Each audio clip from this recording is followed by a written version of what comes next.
President Trump had a plan to fix our country's debt crisis, but it failed spectacularly. Now he's come up with something entirely different. In this video, I'm going to walk you through what went wrong, explain his new strategy, and then you can be the judge of whether it's actually going to work. And here's what's happening, and honestly, about 99% of Americans have no idea. Charlie Munger, the legendary vice chairman of Berkshire Hathaway, once said, "The first rule of compounding is to never interrupt it unnecessarily." Yet today, America faces a compounding debt crisis that threatens to interrupt our entire economic future.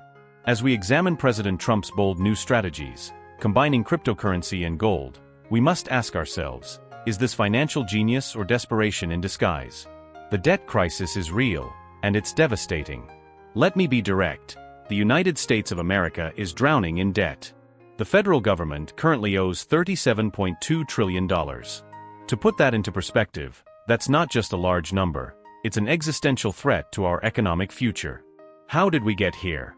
Honestly, it's surprisingly simple. The government has developed a terrible habit. They spend far more money than they actually have coming in.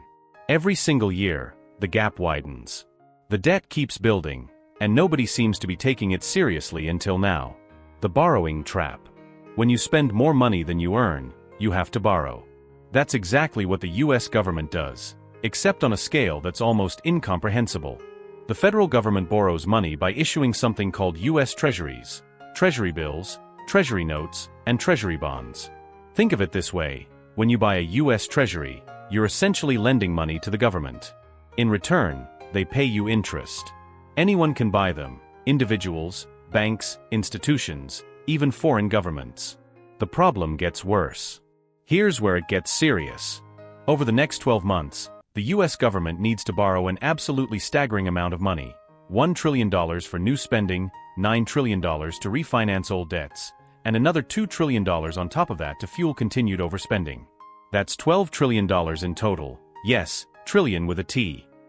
That means the government needs to sell $12 trillion worth of US Treasuries. But what happens if there aren't enough people willing to lend that much money at current interest rates? The government will be forced to offer higher interest rates to attract lenders. And here's the kicker: on a $37 trillion debt, if the government has to pay just 1% more in interest, that's an additional $370 billion in annual interest expenses.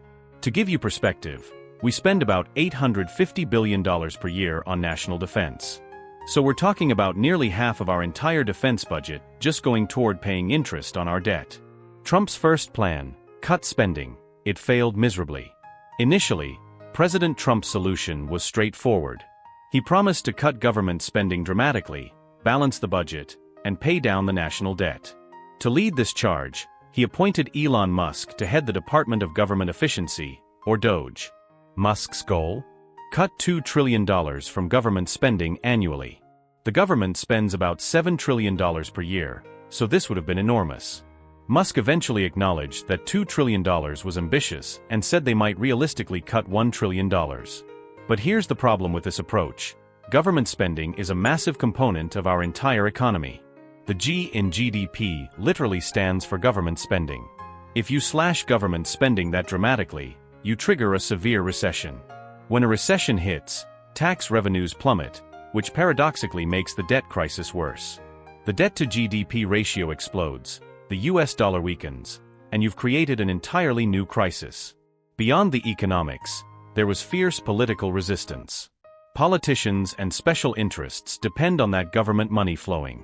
They fought tooth and nail against DOGE. And frankly, DOGE was an absolute disaster. The official government website claims DOGE saved $25 billion, but that's advertised over 10 years, only about $20 billion annually. Most of those savings are estimated, hypothetical, or frankly made up. The real smoking gun? Look at the deficit. As of July 2025, the government's overspending is actually worse this year compared to the same time last year. The government didn't cut expenses by $2 trillion, or $1 trillion, or even close. The overspending got worse. Enter the new plan: cryptocurrency and gold. So Trump's original plan collapsed. He needed a new strategy, and fast.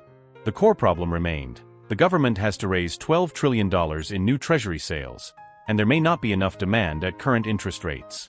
If demand is insufficient, interest rates will spike, making the debt crisis exponentially worse. Trump's solution? Support cryptocurrencies to artificially boost demand for Treasury bills. This is where things get really interesting. How crypto creates demand for Treasuries. Here's how it works. Let's say you want to buy Bitcoin. You sign up for a crypto exchange and deposit $100,000 of US dollars. Now you own $100,000 worth of Bitcoin. Bitcoin surges 20%, so you now have $120,000 worth. But instead of cashing back out to US dollars, you decide to hold your wealth in crypto. You sell your Bitcoin for something called stablecoins, digital representations of the US dollar like USDC or USDT. This is the crucial part. Under the new Genius Act, which Congress passed and Trump signed in July, every stablecoin must be backed by US dollars or US Treasury bills. Think of it like this. Years ago, the dollar was backed by gold. Now, stablecoins are backed by actual US Treasury bills. If the crypto market grows, more stablecoins are needed. If more stablecoins exist, there's greater demand for Treasury bills. Greater demand for Treasury bills means lower interest rates on those bills. Lower interest rates mean the government can borrow money cheaper. Will this actually work? The cryptocurrency market is currently worth about $4 trillion, and it's growing rapidly. Bitcoin represents a little over half that market, while stablecoins represent only about $280 billion. Some argue that's nowhere near enough to meaningfully increase Treasury demand. Others counter that given crypto's explosive growth trajectory, it will eventually matter significantly. This strategy primarily affects short-term Treasury bills, where the Federal Reserve has more control over rates. But what about longer-term Treasury bonds, like 30-year bonds? Gold, the secret weapon. This is where gold enters the picture, and there are two possible scenarios. First, word has it that Trump might issue gold-backed Treasury bonds. Now, let me be clear, this isn't about returning to a gold standard. Instead, imagine the government asks you to lend $4,000. In 30 years, they repay you with 1 ounce of physical gold, a zero-coupon bond convertible to gold at maturity. Why would the government do this? They'd raise much-needed capital immediately without paying interest in dollars. You get gold instead. This idea comes from Judy Shelton, Trump's economic advisor during his first term. Shelton was nominated to the Federal Reserve but rejected by Congress 47-50 in 2020 because she advocated for gold-backed systems, which would limit the Federal Reserve's power to print money.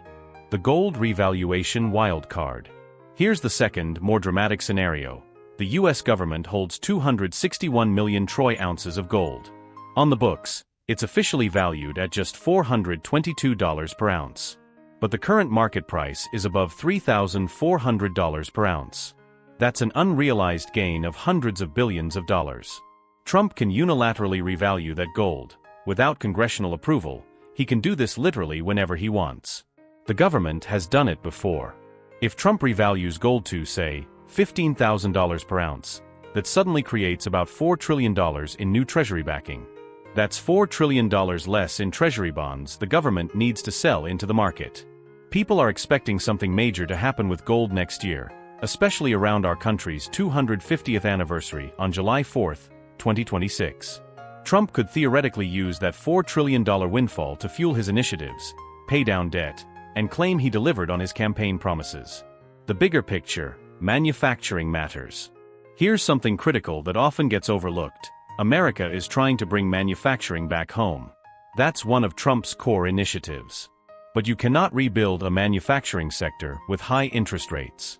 Building factories, equipment, and infrastructure requires financing, and that's not feasible when borrowing is expensive. Low interest rates are essential to this entire vision. The hard truth.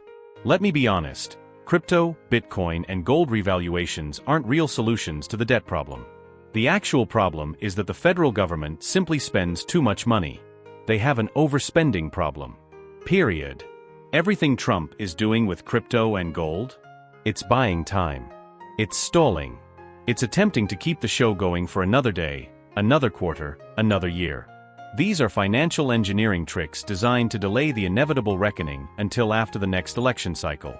The real fix requires difficult choices, cuts to spending, changes to entitlements, or massive tax increases. None of those are politically popular, so instead, we get creative treasury schemes and gold revaluations. So what happens next? Will Trump's plan work? That's up for you to decide. Will crypto demand actually move the needle on treasury sales? Maybe, maybe not. Will gold revaluation provide the breathing room needed? Possibly. But here's what I know for certain. These are band-aids on a gushing wound. The fundamental problem remains unsolved. The government spends too much. Until that changes, no amount of crypto innovation or gold revaluation will fix our debt crisis. We're merely postponing the day of reckoning. What do you think? Is this genius financial maneuvering, or are we witnessing the last desperate attempts to prop up a system that's fundamentally broken? Subscribe for updates as this situation evolves. Thank you for watching, and I wish you a very nice day.